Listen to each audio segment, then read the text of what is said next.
Greetings, programs. This is Wretch. Welcome back to TRON Identity. And I'm really glad you guys enjoyed the first episode of the series. I know I did. I think we're going to have a really good time here on our adventure through the grid. And in that last episode, we were introduced to our character Querry, a member of the Disciples of TRON, a group of programs that are essentially detectives who are sworn not to interfere directly. But he was brought to the repository, I forgot what it was called. Repository. Yeah, we'll just call it that. Over a break-in and an explosion. You can actually see the smoke coming from the side of the building. We were introduced to Grish, who was the head of security, and the head of the repository, Prince, who has villain vibes all over him. Kind of like a fanatical believer in the users, which is something that we really haven't seen in the TRON mythos so much. Someone who swings so far the other way that they could be considered villainous. So I'm curious to see how that's going to go. Now, we can go anywhere here out of these 4 points. We've already been to the lobby. We just left Prince and Admin. So we've got the vault, the scene of the crime, and the library where they apparently are keeping a person of interest. I think the scene of the crime is probably the best option, so let's see what we got over here. A memory of great energy hangs in the air. Is there anything that we can observe? Doesn't look like it, but this thing was blown up. The vault, what's left of it at least, is incredible. Red-hot light permeates every corner, highlighting the blue cracks and damage of the explosion. The heat of that light is matched only by the cold of the wind blowing through from outside. In the place of the vault interior is the gaping wound of the blast. The light of the city outside is weightless. Slumped in the corner, you see the only other program present, a guard. An exhausted face looks up and back at you. Their clothes are more ornate than Grish's. This isn't one of his guards. A core honor guard, maybe. What happened? Good question. You turn to Grish.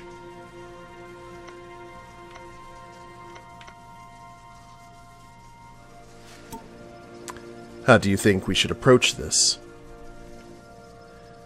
I think the guards suffered enough for one night. Why don't you take the lead? Whatever they were guarding's gone. They didn't talk much after the explosion. I left them here to recover. He stands back by the door as you approach. Well, that was nice of him. Hey, what's your name?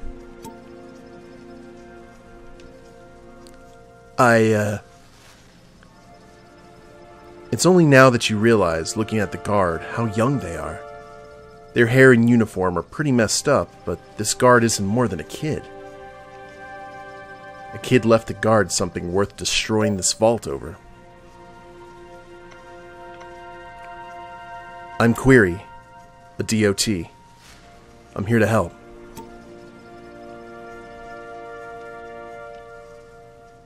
Okay. Am I in trouble? I think the trouble's past. Uh-huh. This is going nowhere fast. The guard needs help. Likely this close to the blast, their entire memory is locked out. You kneel down in front of them and gesture toward the identity disc on their back. Oh. So I assume there's vaults all over the place here. Below you spot another vault among many. There's no telling how many are stored away in this space. What could be in each of them? Core have kept a tight lid on innovation and free thinking for hundreds of cycles. The detective in your code aches to uncover their mysteries. You wonder how and why the thief chose to steal the contents of this specific vault. What made them overlook the one above? Inside knowledge? A blind guess? I'm Querry, a DOT.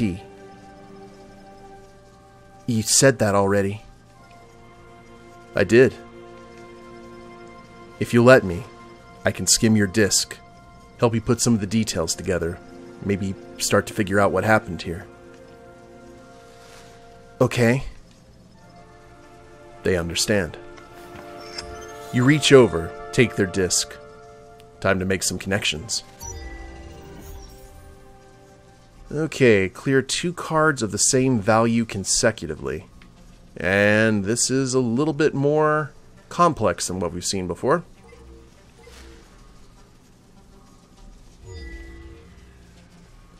And then, when the bar next to the blocker card is full, it disappears.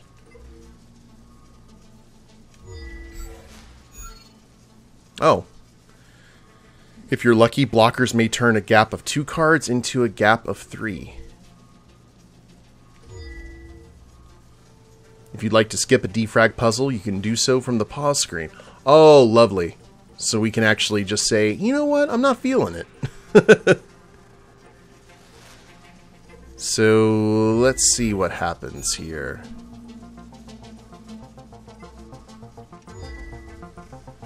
So we have to fill in these gaps, and then they go away. Interesting.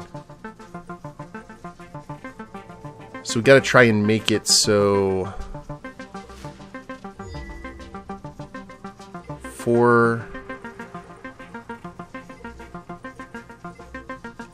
Let's take out this one here. And I don't want that 1 to go away. Let's do that, because I want the 2 different symbols.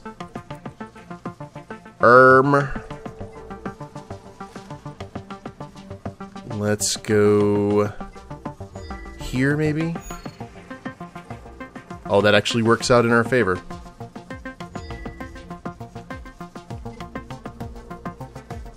Three and 3. Yeah, that could work.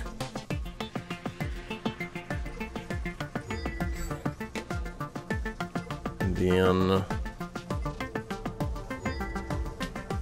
1, 1. Gotcha.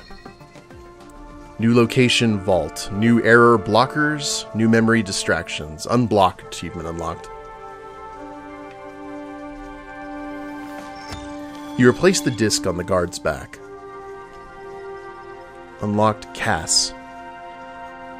Cass. My name is Cass. It's a start. You smile and help Cass to their feet. Steady there. They make a concerted effort to stay standing and manage it. Unsteady, but vertical.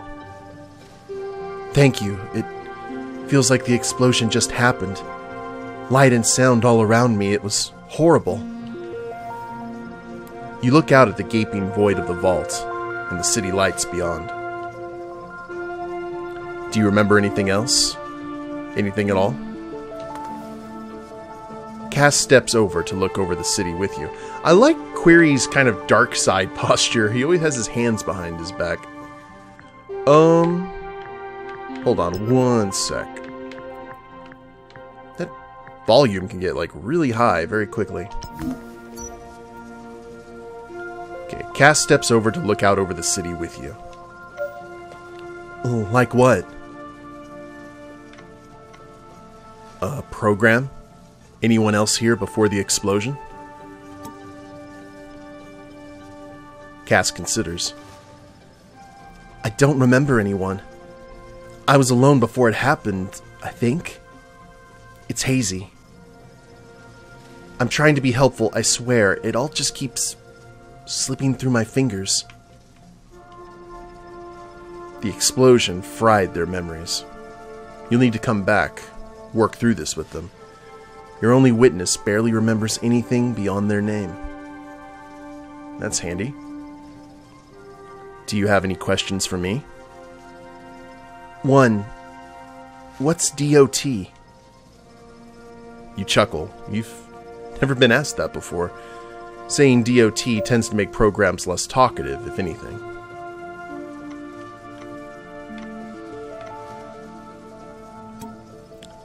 Have you heard of TRON?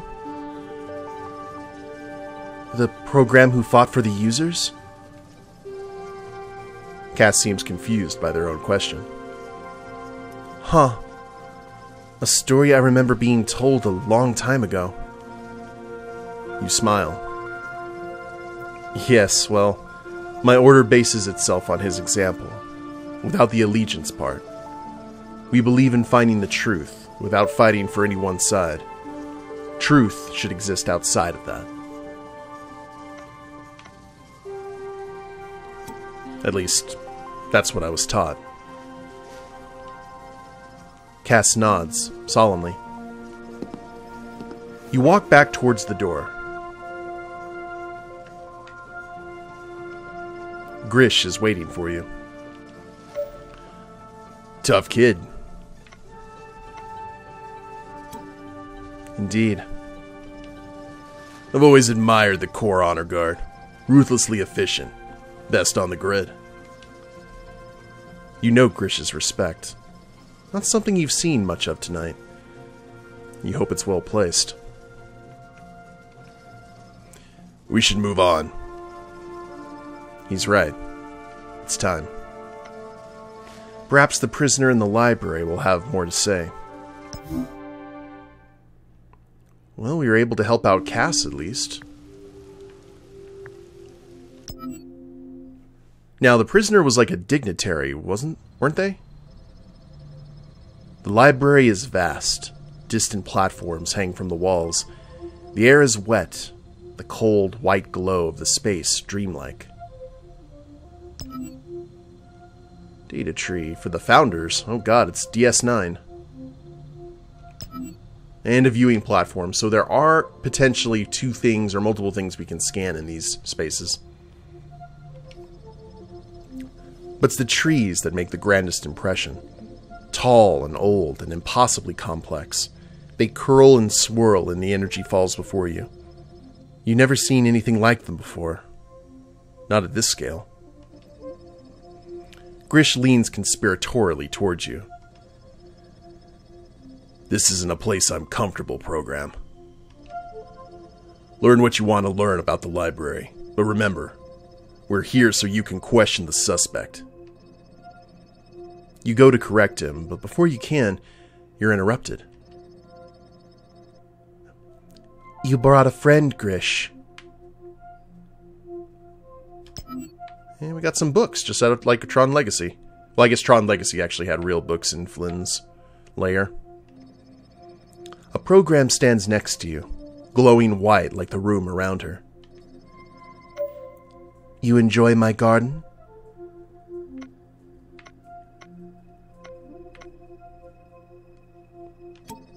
An intriguing detail. She smiles. Unknowable permutations of intriguing detail. She kneels down, checking the leaves of a tiny plant at her feet. She turns each over in her fingertips, inspecting them in turn. Content, she stands up, smiling again. Grish smirks. I am Ada. Welcome to my garden.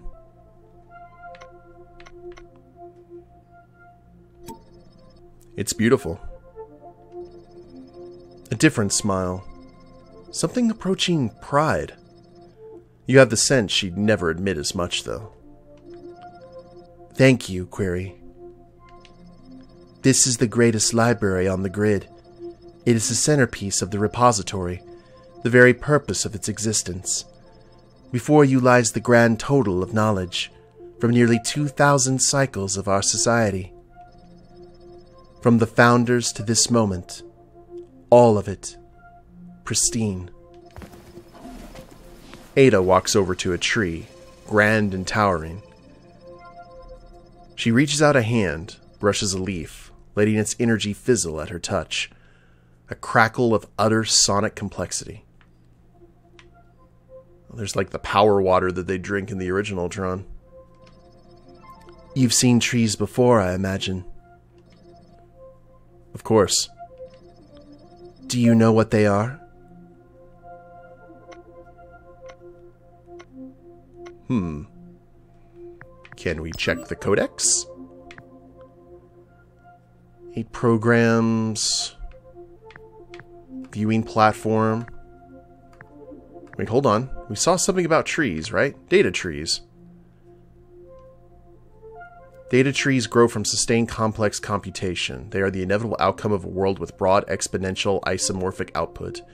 They are nourished and emerge from the complexity. Okay, well, then at that point, I always assumed they occurred naturally. An outcome of the grid. Right? The description is accurate, but fails to capture their full function. Trees are data, records of our history. Not individuals, but an entire society. They are our memory, at a cultural level. I understand you work with the identity discs as part of your investigations. Has the similarity between these forms and that of the data you see in your travels never struck you as interesting? She pulls her hand away from the leaf. Your order, the DOT, you do not interfere. You seek truth, but seek to have no impact on the world you investigate. The echoes of your kind in my garden are quieter than most. You believe her. It is as intended. I have questions. I am sure you do. Ask them. Take your time. And then I have someone to introduce you to. Remember why we're here, program. At multiple points in your investigation, you'll have the opportunity to dig deeper via investigation choices marked with a magnifying glass. Take your time to ask as many as you like, then move on. Ooh.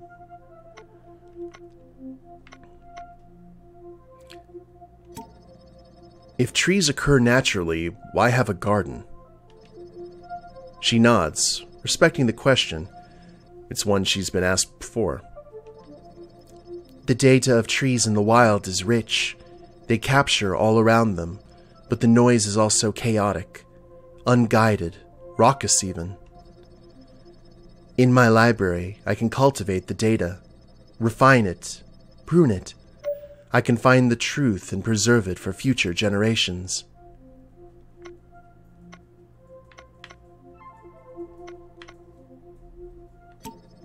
You mean you can rewrite it? You could swear you saw a microcycle of frustration across the tepid serenity of Ada's face. I can provide lenses, frames. Data cannot lie, but I can help others to read it correctly. You're unconvinced. I know my role. I was expecting shelves, books, a laugh.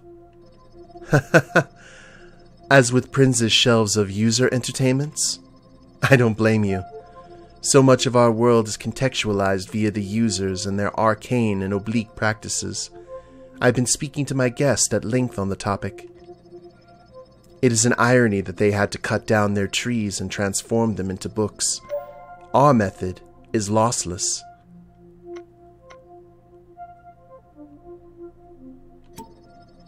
How long does it take to learn to read this data? How long did it take you to learn to read the data of an identity disk, to guide programs to the truths they already knew?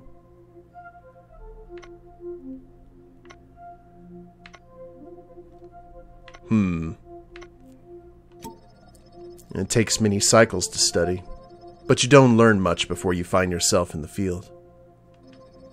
Precisely. It is the same with my work.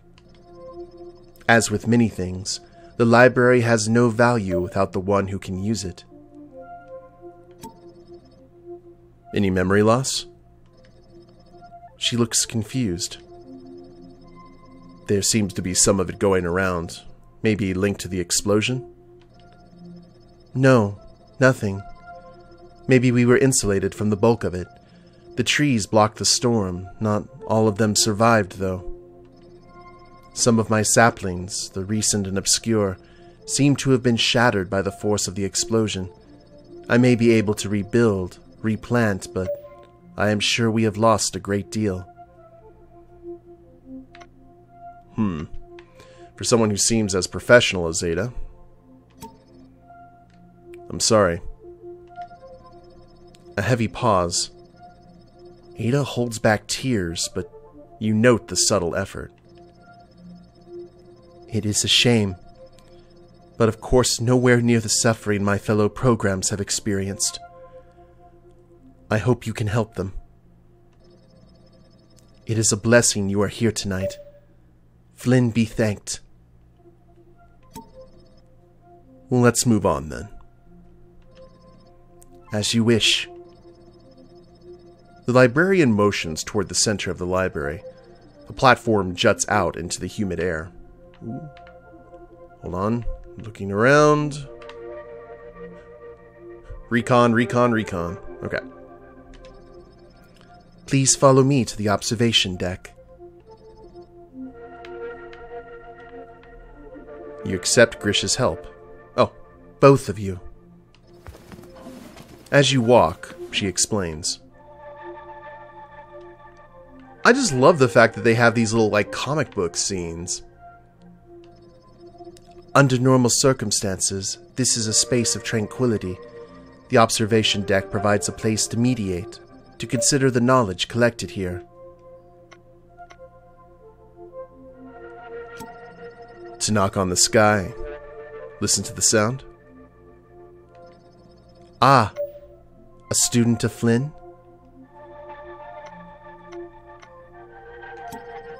Some truths transcend the speaker. Indeed. You're in the right place. You continue walking. A bright energy field surrounds the end of the platform. Ada notes your reaction. A safety measure. Under normal circumstances, it would be unfortunate to fall from the perch. Grish smiles. In a perfect prison under irregular circumstances. You're now close enough to see that the energy field has an occupant, an exceptionally tall figure, sitting cross-legged at its center. Maybe it gives you like multiple opportunities to find the books and things. I will leave you alone with him. I encourage you to be respectful. This is after all an ambassador, a guest in my garden. A traitor in our midst. Ada winces. My guest, Grish. Grish gestures her away. The man in the energy field looks up as you approach. Sad eyes peer out from a strangely pale face, faceted and lit by two bright eyes. It's a timeless face, and one you instinctively know has seen a great deal. Greetings, programs. Grish sneers. Greetings. I should introduce myself. I am Sierra, ambassador for the Automata. I am pleased to make your acquaintance. I'm Querry, of the DOT. I've been asked to investigate events tonight. I've been told you are a criminal, but I'll form my own opinion. You have my word. You nod, respectfully. Grish grimaces, unimpressed. Sierra smiles, and you find yourself fascinated by the structure and patterning of his face, the way it contorts in a flawed attempt to mimic a very user expression. You try not to stare. He notices. Am I your first automata, Querry? Yes, and I'm sorry for staring. He looks at you quizzically. It can be strange to be exposed to the new. The automata have kept to ourselves for some time. It's reasonable that the rest of society would be surprised by our appearance. In truth, I am proud of the difference. We choose not to look like the users of myth, but walk our own path. You look userish? That is intentional. I am an ambassador. I approach other programs on their own ground, and therefore must do what I can to make them comfortable. Regrettably, that comes at the cost of my expression of my kind's true programmatic beauty. His smile broadens. Let's get to the matter at hand. My crimes? Grish steps forward. You know what you did. Grish, do you even know what you're accusing me of? Grish tightens, his frustration growing. Directness seems to be the best path.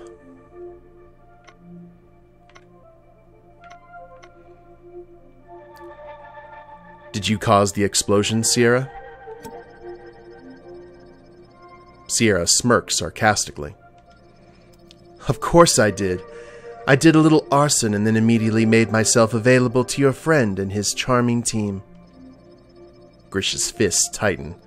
A flash of light plays across his eyes. Tell the truth, liar. The prisoner stands, slowly. Oh, that is a tall boy. He is a giant, almost twice your height. He looms over you. There's great strength there, but also a gentleness to his posture, his movements. I am not your enemy, Querry, and I don't believe you are mine either. I will happily answer your questions if you return to me. I will help in every way I can, but I fear I am as ignorant as anybody else here. He points at Grish. But that one cannot join us again. His mind is locked on target. He will not find your real culprit for you. Sierra turns his back to you. Your conversation over, for the time being. Prince needs to hear what happened here. Yes, indeed. Okay. Well, before anything else, let's head into the lobby, see if there was anything else that we could any kind of information. The lobby is empty. Nothing here for us. Fair enough. Okay, admin office we go.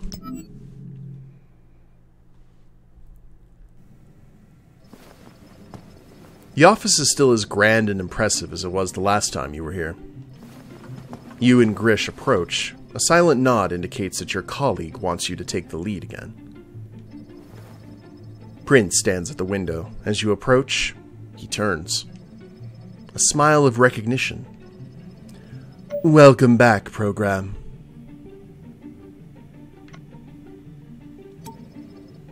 How are things? A shrug. I fear things have continued to slide in your absence. I find myself increasingly forgetful.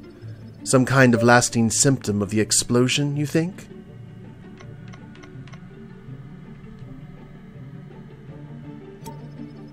That seems to be the case. I've heard. I find it profoundly unsettling. To be myself, but also to have parts missing. I am a program that prides myself on my memory, my user-given... No, I go too far. I thank the users for my gifts, of course. Prince looks out the window. Tonight I am jealous of the programs out there, who continue their ebb and flow untouched by what has happened here. How many programs function entirely in the dark? How many remain ignorant? So peaceful.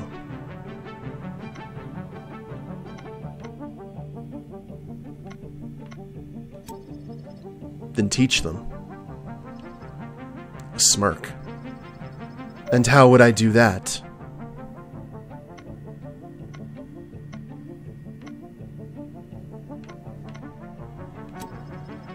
Let them in to see your library. Chaos. It would be impenetrable to them. Data must be managed, controlled. Prince wobbles slightly, imperceptibly. Grish notices. Are you all right, Administrator? He straightens. Of course, I'm just a little off balance from tonight's events. I find it hard to focus in on the detective's points and questions. I've forgotten so much from earlier. You can help, Program? I can. Then do it, please. Help me put things back together a little. Prince takes the disc from his back, hands it to Grish, who hands it to you. Oh, and we've got new suits now, and this is a big boy. Well, I'll tell you what, guys, this seems like a perfect place to go ahead and call it an episode. When we get back, I guess we'll see what we can do about defragging Prince's disc. Hope you all have enjoyed it. If you liked the episode, please leave a like down below. Subscribe to the channel, leave a comment, that'd be a big help. And we'll see you next time. Later days, everyone.